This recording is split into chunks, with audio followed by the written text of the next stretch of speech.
Have you tried to figure out how to pick a stock market bottom during periods of extreme volatility? Well, we're going to talk about that today and Ask Alex Anything.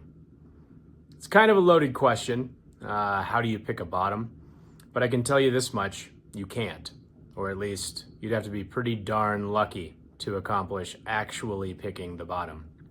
The key really is what you do in the months and years leading up to stock market volatility, which really drives the level of success you have navigating a bear market or a recession, for that matter. In this episode, we're going to simply discuss diversification and its merits, and then give a little bit of real-time data to clearly represent how important it is to build out a highly diversified, all-weather style portfolio. Now, over the last few years, US stocks in particular have outperformed basically everything on planet Earth.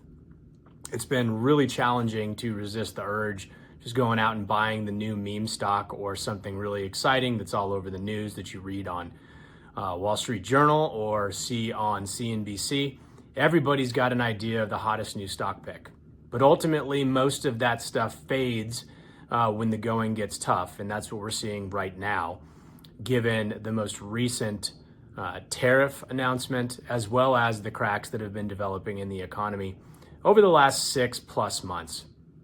Essentially, what's going on right now is the United States has lived off a steady diet of government cheese, or stimulus.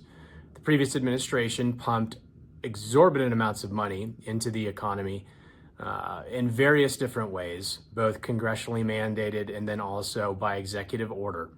And this created a bit of a bubble scenario. Now, not all stocks are exposed to this bubble, but markets do move together in unison in one way, shape, or form. That is why we generally adhere to an approach of diversifying both in market cap, that's the size of the company, and then also diversifying geographically, that's all over the world. In this case, we've seen for the better part of the year, very, very solid investment returns in both Europe and parts of Asia, also parts of South America and Africa, even Australia. While not everybody has exposure to all of these different places, the point is having some exposure in other parts of the world can often be very beneficial when there is extreme volatility in markets. This helps smooth out the ride from beginning to end over a full market cycle. Take it one step further and talk about bonds. Everybody thinks they're boring. Most people, even younger folks, won't invest a single nickel in a bond. But most of our portfolios do have those. Even if you're a growth investor, oftentimes you will have some bond exposure. Thought process here is it reduces your correlation risk. While bonds haven't been a great diversifier for many of the years that we've seen volatility, recently, I can say with relative confidence that when the going really does get tough, the bond yields fall. And that means that if you own bonds already, that means the principal value of the bonds goes up, which helps stabilize portfolios through a full market cycle. So the moral of the story here is pretty simple.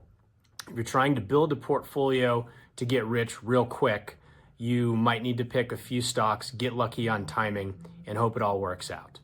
If you already have money or you're viewing things through a very long-term lens, the slow and steady way is often the best, and that includes not only fun and exciting US stocks they're talking about on TV, but also international stocks, emerging market stocks, and various forms of bonds. Take a look at the blog in the description. Gives a good example of what happened a few years ago, but I love it. It's an oldie, but a goodie. We also have a new quarterly outlook blog out on our email chain and then also on our website. Remember, hope is not an investment strategy. Take care.